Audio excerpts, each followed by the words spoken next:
मेरे प्यारे छात्र एवं छात्राएं, क्या आप क्लास 10th में हैं और साइंस पढ़ना चाहते हैं तो ये वीडियो पे आप बने रहें। यहां पे लिखा हुआ है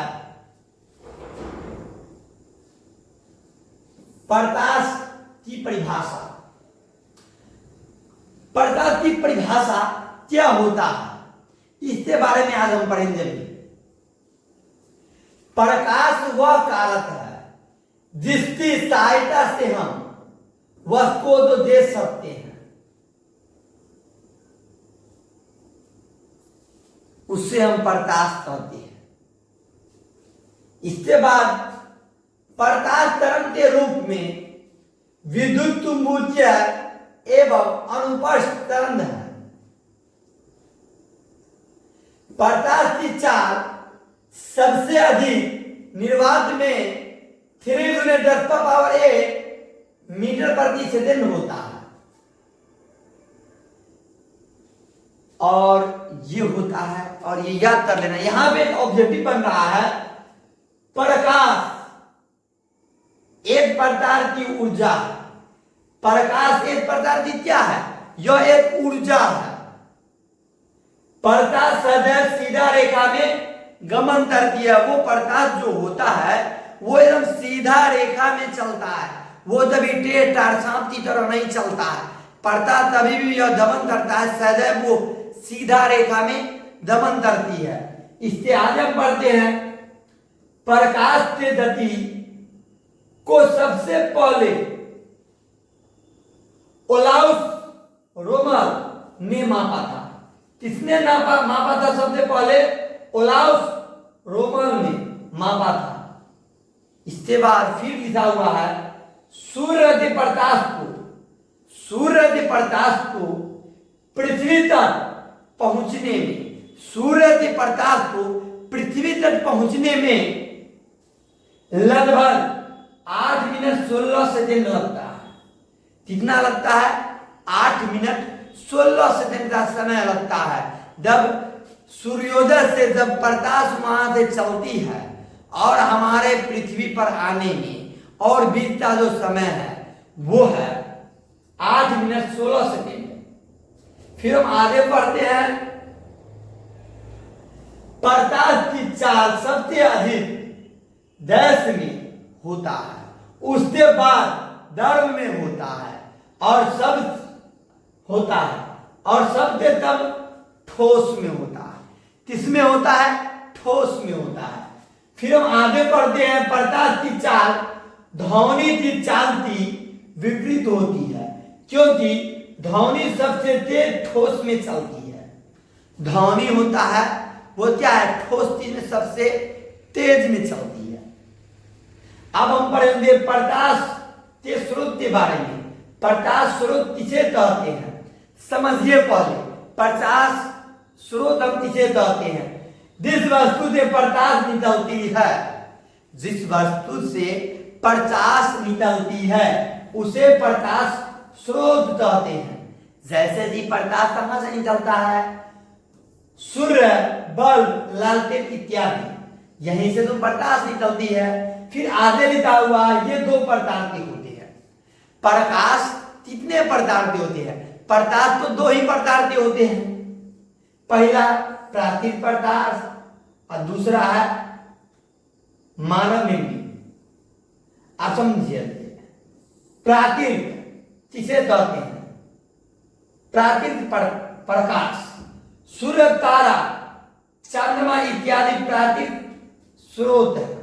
जैसे कि मानव प्रकाश के बारे में आप जानते हैं, जो मानव के द्वारा बनाया हुआ होता है, मानव निर्मित, जैसे बिजली हुआ, बल्ब हुआ, ट्यूबलाइट हुआ, मोमबत्ती हुआ, लालटेन हुआ इत्यादि। ये सब क्या है? प्रकाश के मानव निर्मित स्रोत है, जो मानव द्वारा बनाया गया प्रकाश को मानव निर्मित प्रकाश हम लोग कह सकते हैं। लेकिन जैसे प्राकृतिक प्रकाश हम जो प्राकृतिक द्वारा, जो जैसे सूर्य, चांद, ये सब जो रोशनी होता है ये सब प्राकृतिक रोशनी है। इस सब तो हम प्राकृतिक प्रकाश बोलते हैं। फिर हम आगे की ओर पढ़ रहे हैं, लिखा हुआ है सूर्य में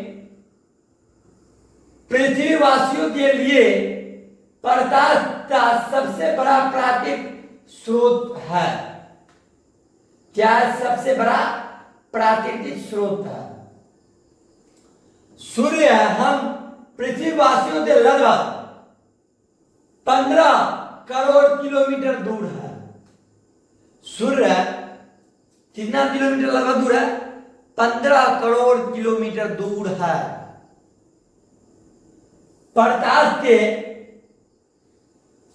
जितने भी स्रोत हैं उनमें अन्य प्रकार की विभिन्न ऊर्जा तो प्रकाश में बदल जाता है। किसमें बदल जाता है बाबू? प्रकाश में बदल जाता है।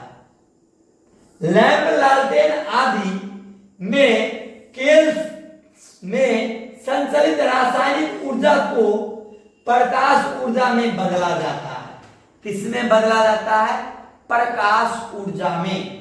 फिर हम आगे पढ़ते हैं बिजली के बल्ब।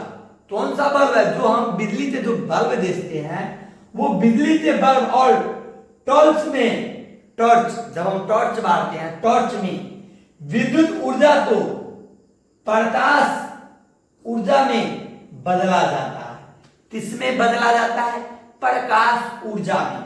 आप समझिए, प्रदीप किसे कहते हैं? प्रदीप उस वस्तु में प्रकाश उत्सर्जित करती है, उसे ही हम प्रदीप कहते हैं। जैसे सूर्य, बिजली, जलता हुआ बल्ब, मोमबत्ती जलता हुआ इत्यादि, ये सब क्या हुआ? ये सब प्रदीप्त होता है। और प्रदीप्त हम उसे कहते हैं जो रोशनी उत्पन्न नहीं करता है, जैसे बेंच, टेबुल, कुर्सी इत्यादि, ये सब अप्रदीप्त में आता है। फिर हम आगे की ओर बढ़ते हैं। यहां पे लिखा हुआ है किरण किसे कहते हैं? किरण किसे कहते हैं? ये सरल रेखा पर चलने वाले प्रकाश को प्रकाश की किरण कहते हैं। क्या कहते हैं? प्रकाश की किरण कहते हैं। किरण पुंज किसे कहते हैं? प्रकाश की किरणों के समूह को प्रकाश की किरण पुंज हम कहते हैं। समझे? अब मुख्यतः किरण पुंज 3 प्रकार के होते हैं। कितने प्रकार के होते हैं? 3 प्रकार के होते हैं। जैसा कि पहला होता है अपसारी किरण पुंज, उसके बाद होता है समांतर किरण पुंज, लास्ट में होता है अभिसारी किरण पुंज। आप समझिए, अपसारी किरण पुंज, इस प्रकार के किरण पुंज में प्रकाश की किरणें एक बिंदु स्रोत से निकलकर फैलती चली जाती है, उससे हम अपसारी किरण पुंज कहते हैं। अपसारी किरण पुंज। और समांतर किरण पुंज समझिए पहले। समांतर किरण पुंज, ऐसे किरण पुंज में प्रकाश की किरणें एक दूसरे के समान होती है। बहुत अधिक दूरी पर इच्छित प्रकाश स्रोत से आती किरण पुंज को समांतर किरण पुंज कहते हैं। जैसे सूर्य से आने वाले किरण। इसके बाद अभिसारी किरण पुंज, इस प्रकार के किरण पुंज में प्रकाश की किरणें एक दूसरे पर आकर मिलती है या मिलती हुई प्रतीत होती है, उसे हम अभिसारी किरण पुंज कहते हैं। अतः ऐसे किरणें पुंज में किरणों के बीच की दूरी घटती जाती है। किरणों की बीच की जो दूरी होती है वो घटती हुई चली जाती है, उसे हम अभिसारी किरण पुंज कहते हैं। क्या कहते हैं? अभिसारी किरण पुंज। अब इससे हम आगे बढ़ते हैं। प्रकाश का परिकीर्णन किसे कहते हैं? समझिए प्रकाश के परिकीर्णन के बारे में।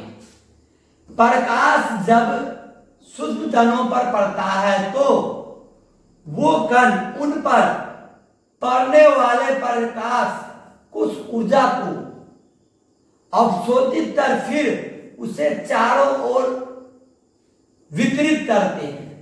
इस प्रक्रिया को प्रकाश का प्रकीर्णन कहा जाता है। क्या कहा जाता है बाबू? प्रकाश का प्रकीर्णन कहा जाता है। समझिए, पारदर्शी, पारभासी और अपारदर्शी होता है। पहले समझिए, पारदर्शी पदार्थ किसे कहते हैं? इसका सीधा कहने का मतलब है जिनसे होकर प्रकाश आसानी से पार कर जाता है, उसे हम पारदर्शी कहते हैं। जैसा कि लालटेन का शीशा या चश्मा या शीशा का ग्लास, ये ऐसा जो होता है उसे हम पारदर्शी पदार्थ कहते हैं।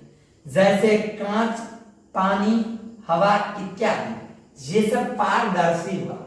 आप समझिए, पारभासी किसे हम कहते हैं? वह पदार्थ जो उन पर पड़ने वाले प्रकाश के एक छोटे से भाग को अपने में से होकर जाने देता है, पारभासी पदार्थ कहलाता है। जैसा झिझा हुआ कांच, तेल लगा हुआ कागज, बैलून का रबर,